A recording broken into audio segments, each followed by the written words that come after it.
Hello, and welcome back to Therapist Voices at ReachLink. ReachLink is a digital mental health counseling platform. You're probably sick of hearing me say that. I will get a new opening. My name is Jessica Hurwitz, and I oversee ReachLink's provider network. Today, we are joined by ReachLink provider Lee Shadeck. He is a licensed professional counselor in the state of Pennsylvania, who I have had the most lovely time getting to know over the past year, my time here at ReachLink. Lee, you've probably been here honestly longer than I have, but I was so excited when I knew we were doing this podcast. You were the first person, I'm telling you, that I thought of, just because we've had such authentic, genuine conversations, probably not at all about what we intended to. Of course, we got to business, but I just feel like I've gotten to know you so well, and I thought you would be a perfect guest. So welcome. I thought maybe I could ask you a little bit about what got you into this field before I get into the really nosy questions. Oh, you said like going in before we hit record to be like genuine and honest, which I always am. I Always. got into the helping professions, no joke, by getting fired from a gas station. Tell us everything. So I'm I increasing my volume for this. Tell us the just entire thing. moved to the state of Oregon. I was 21 years old. I got married, and my wife at the time and I moved to Oregon from Pennsylvania and lived in the woods for a couple months, like young hippies would do. Like for 3 or 4 months, we just lived in the woods and hiked around, and we spent all our money and got an apartment. And then I got a job at a gas station and I got scammed. I worked for 5 days, open to close, all by myself, showed up on like day 6 and said, "Hey, I'm ready for what's my schedule this week? And where's my paycheck?" And they said, "We don't know who you are." I said, "What are you talking about? I worked with you last week and then you let me run this whole thing by myself for like 5 days. And he said, "Get out of here, or I'm calling the cops." I'm like, "Go ahead, call the cops." He's like, "I bet your hippie self has weed with you, don't you?" I'm like, "Oh my goodness, you're calling the cops." And I went over crying. I had no money left in the world. I went to my wife at the time, who was folding laundry in a motel, and I said, "This is what just happened to me. Oh my gosh, this is just..." And she took a newspaper and whapped me with it and said, "Go and get a job. Like, go and get a job." I'm like, "Oh my goodness." But was it recognized though that you were just wildly gaslit by? Oh yeah. Oh, for sure. I got totally scammed out of 5 days worth of labor when we had literally less than $100 to our name. They could have at least told you, "We're going to mess with you. We're not going to pay you. Don't mess with your head." Oh, it was terrible. So I took the newspaper and looked at the closest job possible, and it was a janitor. I'm like, okay. I walked up the hill to Southern Oregon Training and Habilitation and applied to be a janitor. And they said, "Well, yeah, you're hired to be a janitor, but would you rather work with people with disabilities?" I was like, "No, No I don't way. think so. No, I don't think I want to do that." They're like, "Well, it pays $1.25 more an hour." I'm like, "Oh, hell yeah, that's what I've always wanted to do with my life." I said, "Yes, that is exactly what I want to do with myself." How did you know? That's actually Yeah. what I was hoping you would say, actually. And I've been in the helping professions ever since. Like, Stop it. I can't believe I don't know this story. That's phenomenal. Did you just make this that was up? No, that was 33 years ago now. I'm 52 years old, so 31 years, or 31 years.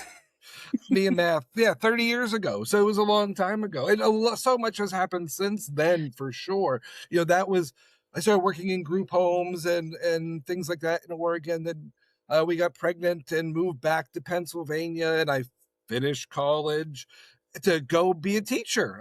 After a lot of ups and downs, I'm like, "Oh, I'm going to go be a teacher. That's what I'm going to do with myself." And then I finished school, and I'm like, went to go student teach. I'm like, I don't like this. Oh my gosh. I don't like classroom management. I don't like being the bad cop very much. I'm not that good at it. I'm not that good at teaching to a group of kids necessarily. Um, and so But you have such a career in education though, right? I do. I'll let Yeah. you get back to it. Sorry, I just had to make So, sure I wasn't oh, making that up. no, I do, but that's more in higher education than Right. and so I didn't pursue my job with both my degree, and I started becoming a crisis worker. And I was a crisis worker for 3 or 4 years, and I really loved it. I thought I was Batman and I could save everybody. And Right? when the phone rang, you never knew what it was going to be. It was so exciting to me. But my wife at the time said, "You're not Batman, and you can't work like swing shift like this. We're a family. You need to like get back to education or some Hmm. regular normal job." Hmm. And so then I was a caseworker for people with disabilities for a lot of years till that kind of was like, I did that for 10 years, loved it. I have a billion stories about working with people with disabilities. It's those are still my people for certain. Oh. Still my friends. Some of my good friends are people who were on my caseload 15 years ago. And it's nice to bump into them on occasion. But when that kind of was, I saw that I couldn't advance anymore. I went and got my degree in college counseling. So I went Mm. to Edinburgh University for a couple years and got my degree while I was working in the field of working with people with disabilities still.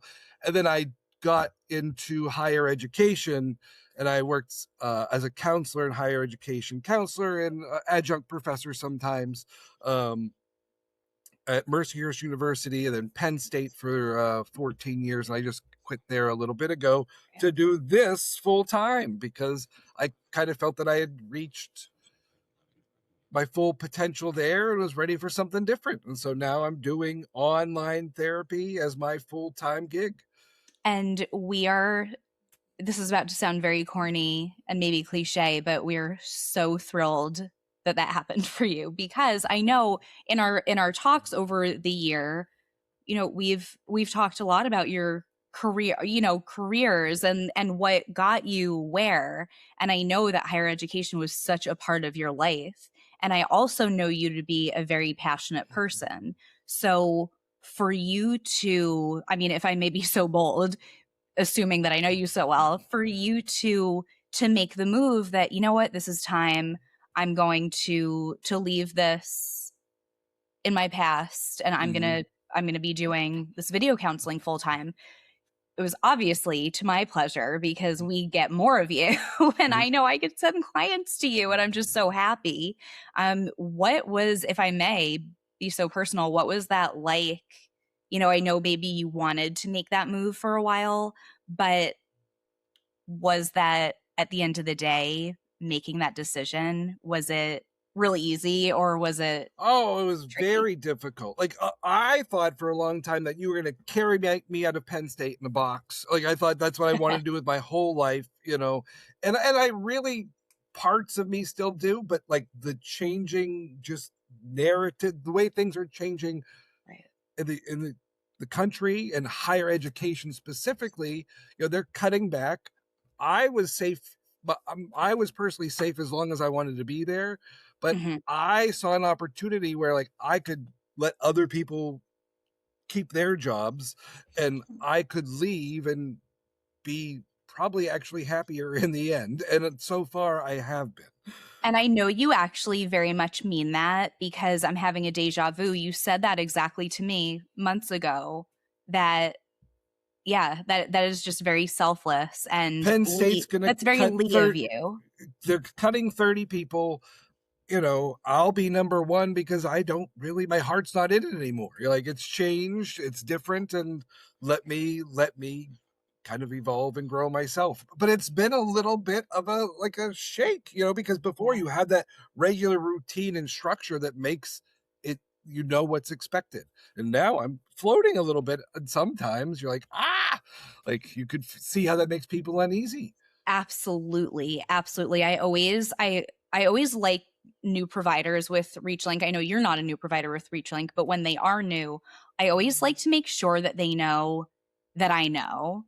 Like that I know this is um there's nothing guaranteed. We're going to send you as many clients as we can, but it's so I always want people to know that I get you're not in an easy position and you made this decision that we're so lucky for. So of course I just want to make sure it's what you need, what clients need, and I know that I can send anyone to you, which is amazing.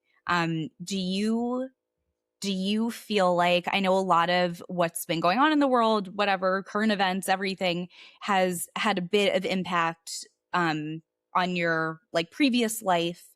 Has that been a relief or are you seeing all of this stuff come up in your work now, if that makes any sense? It's a yeah, like the current like happenings are definitely coming up with some people. Yeah. Some people are so in their own bubble, or insulated, or just dealing with like Maslow's hierarchy of needs. I can't deal with out here because I'm Yeah. dealing with in here, and Right. which is totally fine. But a lot of people, like current situations and politics and I think danger and insecurity have brought people to me, to ReachLink, like looking for like some kind of stability, like some Right. kind of like, yo, I feel whatever I feel.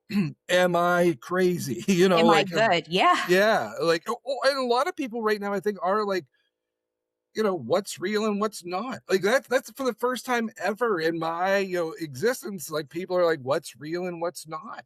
You know, and sometimes And getting to me, they're like, oh, okay, you're a real person. Are you real? Are you really real? I'm And like, are you actually? Because we can't actually yes, shake your hand or hug you. Are you really in there? yeah, yeah, for That's a sure. crazy thought. I mean, not a crazy thought. That's a very It's valid. no, it happens. Yeah, yeah. Since you've been in direct counseling, so when you were in higher education, has what you have come to now, like in video counseling, would you ever have guessed that this is how your sessions would be, that you'd be signing on to this platform, verifying your code to get in 5 times, testing your internet, making sure your connection's good, making sure the other person can hear you, just to greet them and say, I'm Lee, I'm going to be helping you? Would you ever have guessed? You know what? I've been doing this. I was on BetterHelp a long time ago, just doing the BetterHelp like little tiny thing. And then during COVID, it used to be forever ago on that platform, you would get a little like, because you're not taking new clients on Friday, you would get like, because you're not taking new clients, you missed one client or two clients. The highest that number ever was before COVID was like four. Like it was never a big number. And then that first Friday of COVID, the number of clients I missed was 1,000, No way. and it was never less than that all COVID long. 1,000. 1,000. Because you're not taking new clients, you missed, and the number was 1,000, and it was. I mean, for Holy. most of COVID, it was above 1,000. Sometimes it would dip down to like 400 and something, but like it. That's And just the. that's also just in Pennsylvania. That's I don't mean Well, just, but actually, that's when they better oh, help oh, drop yeah. the so like Yeah. you could see people, it was nationwide. Actually, that was worldwide. And a Yeah. little that was I a little. forgot. Oh yeah, it was a little. Yeah, talk about Wow, culture. 1,000. And so So I did kind of project. I really did think like this is where we're headed. And it was yeah. nice when like, Penn State at that point in time shut down and I was seeing people, like this. I was like, oh, this is actually convenient. This is good. I see a guy, Tuesday morning, every other Tuesday morning, right? Like I meet his kids as they're getting out of the car. He's dropping them off, and I'm like, have a good day, guys. And then he closes the door and he turns off his video, and I get back to his living room with him, and we don't get into it for the first 7 or 8 minutes, but it's like pleasantries. How you been? What's your week been like? Then he gets in his living room, and I'm like, this is the beauty of this guy. Like, it's okay. It's totally fine. Like, this is awesome. This is awesome. We can make your life better without detracting from it very much at all. You don't have to, like, we're not breaking your routine at all. Do you think everyone has this? This is a very, again, I'm sounding very familiar, but I feel like this is a very Lee outlook, which is a compliment, by the way. Do you think that many providers necessarily saw it that way? Do you think for everyone it was like, oh my gosh, all these opportunities, now I can help more people, now I can connect more? Do you think, and I'm sure you experienced challenge also, of course, but do you think that was significant for many people? I think everybody's different. But I think if you get in front of me, I can make it positive. We can put the positive spin on that. And like all the time in session, I will say, if we were in the same room, I would feel this. I feel the energy coming off you anyway. Even though we're this far away, we're still exchanging energy. If we were in the same room. You do say that? Oh, all the time. I love that. Yeah. I love that. Anyone listening right now, take that. Name it after Lee if you want, but take that, because that would seal the deal for me as a client. Brings us together. It brings us together. If we were in the room right now, I would give you a hug. Oh my goodness. That is such big progress from, Or if I was in the room, I would feel your sadness. I could feel it from here. Like, we're 600 miles away and I could feel it. Oh my goodness, that's so heavy. Like, to say that to someone, that really is very meaningful, because you mean it. If I were the client, I know you mean it, because I would probably feel the same exact way. And I would feel like, oh my goodness, it almost, I would argue, could be stronger. I feel like I can't really say that, but I'm going to say it, stronger than sometimes in person, I can shake your hand or hug you, therapeutic relationship. It's safer. It's like we have distance too, so it's you can open up and be safer. It's really okay. You can be safer if you feel more comfortable, and then you can also at the same time acknowledge, oh my God, you felt that through the screen. Did you see like what I just went through? Did you? And you did. Yeah. Oh, you have to, Irvin Yalom. You have to do the here and now. I mean, that's where I'm. Which one? The Yalom. Gift of therapy? He's right here. Yeah. Oh, he's next to my bed, or all the time. The Gift of Therapy, like that is the book to read. Yeah. For young therapists for sure. But anything that I believe, anything that Yalom did is pretty good. I understand that it's not boom, boom, boom fact. It's embellished. Okay, like, guess what? We embellish doing this. I don't talk like this necessarily, but I do in therapy. So we exaggerate a little bit. So I think everything Yalom does, is something to learn from. I could not agree more. I keep wanting to reach back and grab the book, but just yesterday, I made a harsh motion, pulled in my chair a little too fast, and knocked over this entire situation. We don't need to do that live. He's back here. It's Mama and the Meaning of Life, the Gift of Therapy. We've got all the goods. Yep. Staring at the Sun, his most recent one. That's Love a and good Life, one. Life and Death, something about him and his wife write a book together as she's passing away, and it's really kind of a shock to his system. The guy who really didn't have too much faith in things above, he kind of shook him quite a bit. Yeah, I think that's got to be why everyone most people who are originally forced to read his stuff in school and then realize, wait a second, I want to read this. That really is what resonates with everyone. Mm-hmm. I think it resonates with a lot of people. I really do. A lot of. I tell people, like, I don't do it all the time, but, like, hey, my name is Lucian Shadeck, and my spiel, you read about me coming in. You don't need to hear about me now. You'll get to learn me as we go. But I want to be in the Counseling Hall of Fame. Like, there is no such thing, but I want to be in the Counseling Hall of Fame. And if you know anything about baseball, which if you don't, that's okay. But to get in the Baseball Hall of Fame, you only have to hit 300. That means like 3 out of every times you're up, you get a hit. For me to be in the Counseling Hall of Fame, I want to get through to 7 out of 10 people. And I want to get let the other 3 people know, just because I'm not your guy, that doesn't mean that somebody else isn't. Yes. I'm going to be a good counselor, but I'm not getting through to everybody. And I want to let you know that right from the jump, so that if you're like, oh, he's a little bit too eccentric, a little bit too weird, a little bit too out there, go find somebody boring.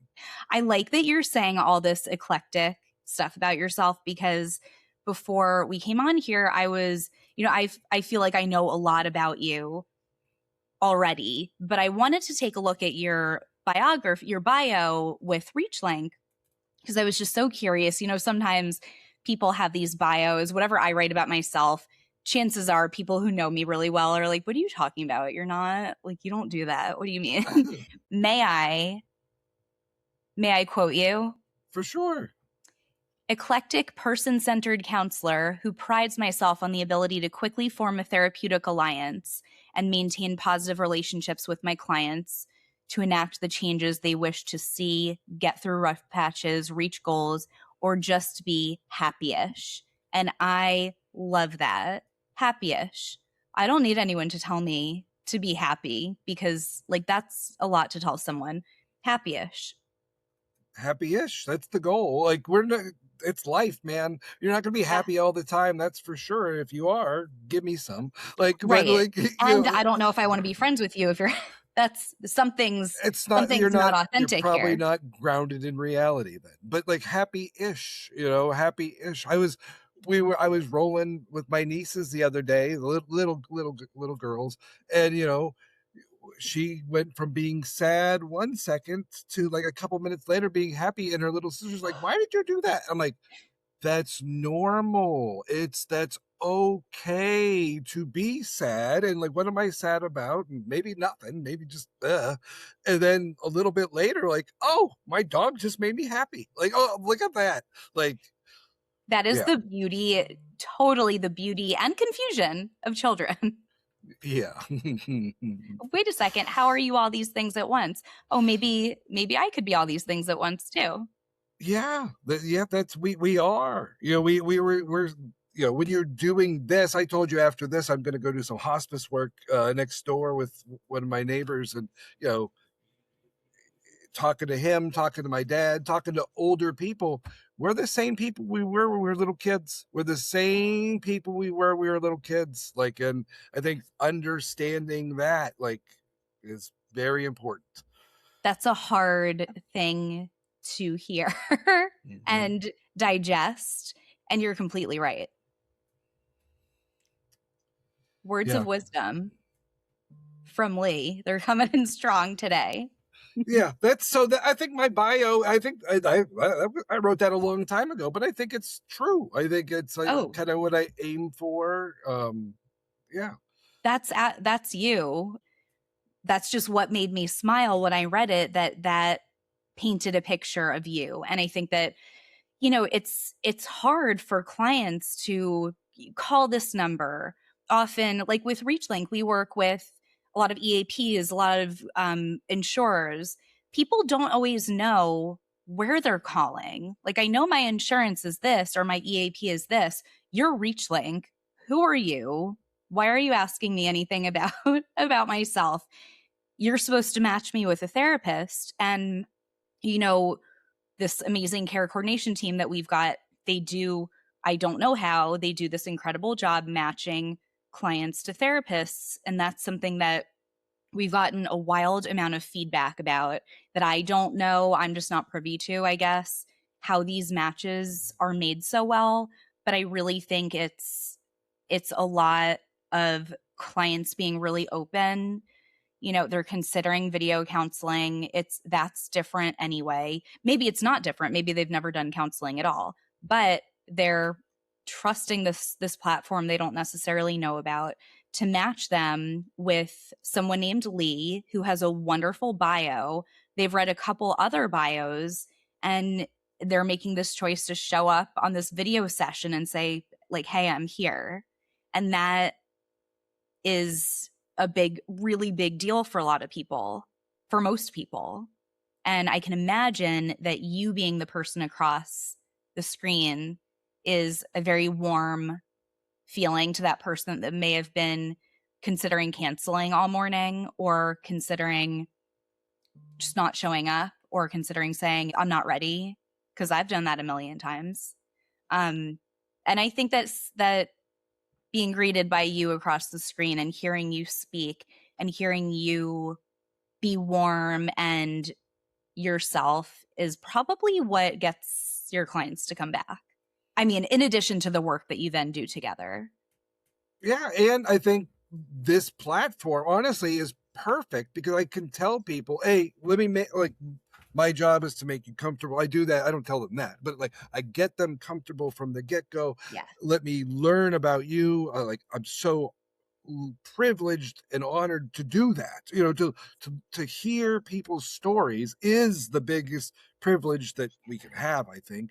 Like, and so to honor that, whether I say it or just emote it, either way, but make people comfortable, and then let them know, like, listen, this isn't about like, give me money, give me money, give me money. It's about like, when do you need me? It's about like, let's set this up when it's good for you. It doesn't have to break the bank, and so, and some people are every week, but like for Lee, that's not how therapy probably should be. I'm not Sigmund Freud. I don't need all your money. Like, I need a lot of people on my caseload, and let's piece it together. It works Yeah. out really well. And that's, though, as the platform, that's what we want to hear. And we know that to be true. You are probably the epitome of authenticity, I would say. And I can't remember back to our very first conversation, but I know that I knew it then too. And I knew, all right, we need to get this guy the referrals. We're not losing him. I mean, Yeah. I want every platform, every client to have access to a great provider, but selfishly, I want our clients to see you. Good. I want to see clients. It is a lot of fun. It's a lot of fun, like the challenge to like Yeah. figure out how to best help people help themselves. Make them comfortable, and like, and just make their existence a little bit better. One thing actually I noticed right when we started this conversation, and you mentioned that you were working with people with disabilities, and that, per that story was very much not what you sought out necessarily. But one of the first things I noticed in your profile, literally one of the first things, is working with people with disabilities. So that has remained true. Yeah, I'm not doing it like so formally anymore. Sure, I'm not sure. getting paid for it, but it's what I like to do. And you know, I really like doing counseling with people who have like some limitations, to really help them flourish as much as possible for them, and kind of, and we all have to kind of come to grips with that as we age. I've seen people who have like acquired disabilities, not from birth, but like from an accident or from cancer, and like, whoa, I'm 40 years old, but I'm like physically more like 70, and Sure. coming to grips with that is really difficult. Yeah, that is the heavy stuff. That is, Yeah. I think once a certain age hits, that is all you're thinking about. And having someone to process that with, that can say like, yeah, that's heavy. That's a lot. I don't want to be Yeah. told that it's okay. I mean, I know it's okay, but that you can It's make it okay, better. but I I'm just want you to I'm be there with me. yeah, I'm limited and my world is getting smaller. It really is getting smaller because I'm concentrating on the Yeah. day-to-day things and not falling down, and taking my medicine and getting dressed, and my world is a lot smaller now that, I have these limitations. Since you've been on another platform, or at least maybe a couple, with that experience, ha- is there anything that you would tell therapists that are thinking, oh, video counseling might be for me, or I want to make video counseling more of my practice, my clientele? What would you tell them to look for in a platform? What are some things that you felt like, and I don't mean, like ReachLink gives us this and this. I mean, just in general, what are some things that have been important for you that you I think mean, people should really look I for? mean, why I love ReachLink specifically, I have done practice on a lot, 4 or 5 other platforms, in the last 6 or 7 years. But the ease of use is really Good. the technology, is advanced and seems advanced, but also functions as well. And and I've been with Reach, like, I'm so bad with time. I think it's been close to 2 years. I think maybe even a little bit more. I don't know, but like, the technology is being built steadily, and like, I don't know, for it depends how long you've been on the platform, I guess, but it's not super duper fast. It seems like it's being released when it's supposed to be being released. There's not that many bugs. Yeah. There are some bugs on occasion, but like, compared to other platforms and other technology, there's a lot less bugs, and the ease of use is way better than almost any other platform that I've seen. Like, the scheduling options, and it's just easier to use than other platforms. So ease of use and scheduling, those are really good. And Oh, I don't and of course the AI notes is like, it makes you fat I and know. lazy. It makes you fat and lazy. Like, I read them, I'm like, oh my gosh, okay, that's accurate, but that's written so much better than I can write I the know. English language, that I'm like, okay, that's awesome. When I came here, I was still very on the fence about AI, especially in mental health, the entire thing. And then when I was able to use our AI on like a phone call or conversation, I thought, oh man, that's it. That sounded Oh, way better than anything I would have written. But like, wait a second, I did say that stuff, not as eloquently as the as this summary says I did, but I right. did do But that. those are the things I said. Those are the techniques that I Right. used. Like, I didn't know I did use like It's Socratic almost like questioning. Like, that validation of that whole like imposter syndrome stuff, like, I did do that. yeah, I yeah. did. So notes, I know that's a big thing on platforms, ease of use. And I really am bringing this up because I'm really grateful to other platforms because I think there's really room for all of us. And I know we've learned from a lot of research from other platforms and vice versa. So I just really think there's enough to like for everyone to learn and go Enough around. when it's done well. Like, Yeah. enough if it's done well. There's some stuff that I mean, I've been on other platforms where I'm like, yo, this is a little bit dangerous. Like, you get Mm. your guys' bases aren't covered. There's too many holes. I can tell you're writing code as I talk. Like, I'm not even joking. I'm not, like, it's bad. So that's So something that people can really, I think at the beginning some of the smaller process. providers Mhm. aren't ready to go, but they're trying to go anyway.